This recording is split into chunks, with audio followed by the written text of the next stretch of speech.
नाज़रीन आपको आगाह करें खुर्लियावाला से, जहां हमारे नुमाइंदा खसूसी जाहिद नफीस के मुताबिक थाना खुर्लियावाला की हदूद में सदाकत मिल वालों के वर्कर्स के साथ ज्यादती का मामला। तफसीलात के मुताबिक सदाकत मिल के वर्कर्स को अपने हक का मुतालबा करने पर हवालात पहुंचा दिया गया। बाकी वर्कर्स को जबरदस्ती काम करने पर आमादा करने की कोशिश। वर्कर सदाकत मिल के बाहर सरापा एहतजाज। मज़ीद अहवाल जानते हैं वहाँ पर मौजूद हमारे नुमाइंदा खसूसी जाहिद नफीस से। जी जाहिद, आगाह कीजिएगा। जी, मैं इस वक्त सदाकत मिल चौक खुर्लियावाला लिमिटेड के पास मौजूद हूँ। यहाँ जो कुछ भाई हैं, करोड़ जमा हुआ है, ये इनके साथ ज़्यादती हुई है। इनका कहना है कि इनके एक पीस रेट नहीं बढ़ाया जा रहा और इनके ठेकेदार के साथ बहुत ज़्यादती हुई है। तो आइए जानते हैं इनके साथ क्या मामला पेश आए हैं और क्यों आए हैं। अस्सलाम वालेकुम भाई। वालेकुम सलाम। दसो भाईजान की मसला ਤੁਹਾਡੇ ਨਾਲ ਕੀ ਪਰੇਸ਼ਾਨੀ? ਮਸਲਾ ਇਹ ਆ ਕਿ ਸਾਡੇ ਠੇਕੇਦਾਰ ਤੇ ਨਾਲ ਸਾਡੇ ਡੀਜੀਐਮ ਸਾਹਿਬ ਰੇਟ ਵਾਸਤੇ ਗਏ ਆ ਵਧਾਉਣ ਵਾਸਤੇ ਆਪਣਾ ਆਈ ਵਾਲਿਆਂ ਦੇ ਜੀਐਮ ਕੋਲ ਸ਼ਰਾਦ ਲਿਆਲੀ ਸਾਹਿਬ ਤੇ ਰੇਟ ਦੀ ਜਾ ਕੇ ਗੱਲ ਕੀਤੀ ਆ ਤੇ ਉਹਨਾਂ ਨੇ ਇਹਨਾਂ ਦੇ ਨਾਲ ਬਦਕਲਾਮੀ ਕੀਤੀ ਆ ਤੇ ਹਾਥਾਪਾਈ ਵੀ ਹੋਈ ਤੇ ਉਸ ਤੋਂ ਬਾਅਦ ਗੱਲ ਇਹਨਾਂ ਨੇ ਕੀ ਕੀਤਾ ਵਾ ਕਿ ਠੇਕੇਦਾਰ ਨੂੰ ਸਾਡੇ ਅੰਦਰ ਘਰਾਤਾ ਵਾ।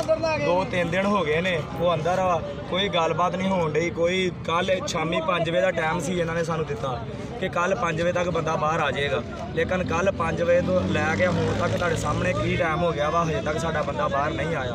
ਤੇ ਦੂਸਰੀ ਗੱਲ ਇਹ ਹੈ ਕਿ ਰੇਟ ਵੀ ਇਹਨਾਂ ਦੇ ਠੀਕ ਨਹੀਂ ਹੈ। ਅਗਰ ਕੋਈ ਬੰਦਾ ਆਪਣੇ ਹੱਕ ਵਾਸਤੇ ਜਾਂਦਾ ਵਾ, ਆਵਾਜ਼ ਬੁਲੰਦ ਕਰਦਾ ਵਾ ਤੇ ਇਹ ਬੰਦੇ ਚੌਧਰੀ ਸਾਹਿਬ ਉਸ ਬੰਦੇ ਨੂੰ ਹਵਾਲਾਤ ਬੰਦ ਕਰ ਦਿੰਦੇ ਜਾਂ ਕਿ ਬੰਦਾ ਸਾਹਮਣੇ ਆਉਂਦਾ ਵਾ ਉਹਨੂੰ ਬਲੈਕ ਲਿਸਟ ਕਰ ਦਿੰਦੇ। ਯਾਨੀ ਕਿ ਇਸ ਤੋਂ ਪਹਿਲੇ ਵੀ ਕਿਸੇ ਬੰਦੇ ਨੂੰ ਇਹਨਾਂ ਨੇ ਇਦਾਂ ਕੀਤਾ? ਇੱਦਾਂ ਕਈ ਬੰਦੇ ਹੋਏ ਨੇ, ਲੇਕਿਨ ਸਾਡਾ ਠੇਕੇਦਾਰ ਆ ਇਹਨੂੰ 2 ਦਿਨ ਹੋ ਗਏ ਨੇ ਅੰਦਰ ਵਾ ਤੇ ਅਸੀਂ ਅੱਜ ਹੜਤਾਲ ਵੀ ਇਸੇ ਲਈ ਕੀਤੀ ਹੈ ਕਿ ਸਾਡੇ ਠੇਕੇਦਾਰ ਨੂੰ ਰਿਹਾ ਕਰਨ। ਜੋ ਵੀ ਉਹਨਾਂ ਡਿਮਾਂਡ ਨੇ ਪਾਇਆ ਵਾ, ਇਹ ਸਾਡੀ ਡਿਮਾਂਡ ਵੀ ਇਹ ਹੀ ਆ, ਜੋ ਵੀ ਜੁਰਮਾਨਾ ਇਹਨਾਂ ਨੇ ਉੱਤੇ ਪਾਇਆ ਵਾ ਉਹਨੂੰ ਬਾਇਜ਼ਤ ਤਰੀਕੇ ਨਾਲ ਬਰੀ ਕਰਨ। ਤੇ ਅਸੀਂ ਸਾਡੇ ਠੇਕੇਦਾਰ ਨਾਲ ਜ਼ਿਆਦਤੀ ਹੋ ਰਹੀ ਹੈ। ਜ਼ਿਆਦਤੀ ਬਹੁਤ ਜ਼ਿਆਦਾ ਹੋ ਰਹੀ ਹੈ। ਇਹਨਾਂ ਨੇ ਅਗਰ ਇਲਜ਼ਾਮ ਅਗਰ ਉਹ ਗਏ ਸੀਗੇ ਰੇਟ ਵਾਸਤੇ ਤਾਂ ਸਾਰਿਆਂ ਦੇ ਹੱਕ ਵਾਸਤੇ ਗਏ ਸੀਗੇ, ਉਹ ਆਪਣੀ ਜ਼ਾਤ ਵਾਸਤੇ ਨਹੀਂ ਸੀ ਗਏ, ਲੇਕਿਨ ਇਹਨਾਂ ਨੇ ਉਹਨਾਂ ਦੇ ਨਾਲ ਜ਼ਿਆਦਤੀ ਕੀਤੀ। ਉਸ ਤੋਂ ਇਲਾਵਾ ਉਹਨਾਂ ਨੂੰ ਹਵਾਲਾ 'ਚ ਬੰਦ ਕਰ ਦਿੱਤਾ। ਤੁਸੀਂ ਹੁਣ ਕੀ ਡਿਮਾਂਡ ਕਰਨਾ ਹੈ? ਅਸੀਂ ਡਿਮਾਂਡ ਇਹੀ ਕਰਨ ਦਏ ਹਾਂ ਕਿ ਉਹਨਾਂ ਨੂੰ ਬਾਇਜ਼ਤ ਤਰੀਕੇ ਦੇ ਨਾਲ ਬਰੀ ਕਰ ਦੇਣ, ਉਹਨਾਂ ਨੂੰ ਰਿਹਾ ਕਰ ਦੇਣ। ਸਾਡੀ ਇਹੀ ਡਿਮਾਂਡ ਹੈ। ਸਾਡੇ ਪੀਸ ਰੇਟ ਉਹਨਾਂ ਦੇ ਉੱਤੇ ਜੋ ਕੁਝ ਵੀ ਇਹਨਾਂ ਨੇ ਪਾਇਆ ਵਾ ਨਾ ਉਹ ਸਭ ਕੁਝ ਆਪਣਾ ਖਤਮ ਕਰ। ਸਾਡੇ ਪੀਸ ਰੇਟ ਜਿਹੜੇ ਆ ਨਾ ਉਹ ਜਿਹੜੇ ਫਿਕਸ ਰੇਟ ਆ ਨਾ ਉਹ ਇਹ ਵਧਾਉਣ ਦੀ ਬਜਾਏ ਘਟਾ ਦਿੰਦੇ ਆ। ਬਹੁਤ ਸਾਨੂੰ ਨਾ ਜਿਹੜੇ ਮਾਰਕੀਟ ਰੇਟ ਨੇ ਨਾ, ਮਾਰਕੀਟ ਰੇਟ ਜਿਹੜੇ ਸਾਡੇ ਮਾਰਕੀਟ ਖੁਰਲਿਆਵਾਲਾ ਵਿੱਚ ਮਿਲ ਰਹੇ ਪਏ ਨੇ ਦੂਜੀਆਂ ਫੈਕਟਰੀਆਂ 'ਚ, ਦੂਸਰੀਆਂ ਫਰਮਾਂ ਵਿੱਚ ਜਿਹੜੇ ਰੇਟ ਮਿਲ ਰਹੇ ਨੇ ਉਹ ਹੀ ਸਾਨੂੰ ਰੇਟ ਦਿੱਤੇ ਜਾਣ। ਜਿਹੜੇ ਸਾਨੂੰ ਇਨਸਾਫ ਚਾਹੀਦਾ, ਜਿਹੜਾ ਮਾਰਕੀਟ ਰੇਟ ਉਹ ਸਾਨੂੰ ਮਿਲਣਾ ਚਾਹੀਦਾ। ਮੈਰੀ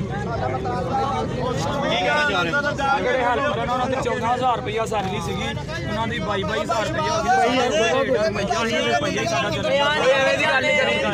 ਜਿਹੜਾ ਬੰਦਾ ਕੋਈ ਰੇਟਾਂ ਨਾਲ ਕੋਈ ਤੇ ਉਹਨੂੰ ਬਲੈਕਲਿਸਟ ਕਰ ਦਿੰਦੇ, ਉਹਨਾਂ ਦਾ ਕੋਡ ਬੰਦ ਕਰ ਦਿੰਦੇ, ਉਹਨਾਂ ਨੂੰ ਘਰ ਖਿਲਾ ਦਿੰਦੇ ਤੇ ਉਸ ਬੰਦੇ ਦੇ ਮਗਰ ਮੁੜ ਕੇ ਕੋਈ ਗੱਲ ਬੜੀ ਜ਼ਿਆਦਤੀ ਕਰੀ ਹੈ ਬੰਦੇ ਨਾਲ।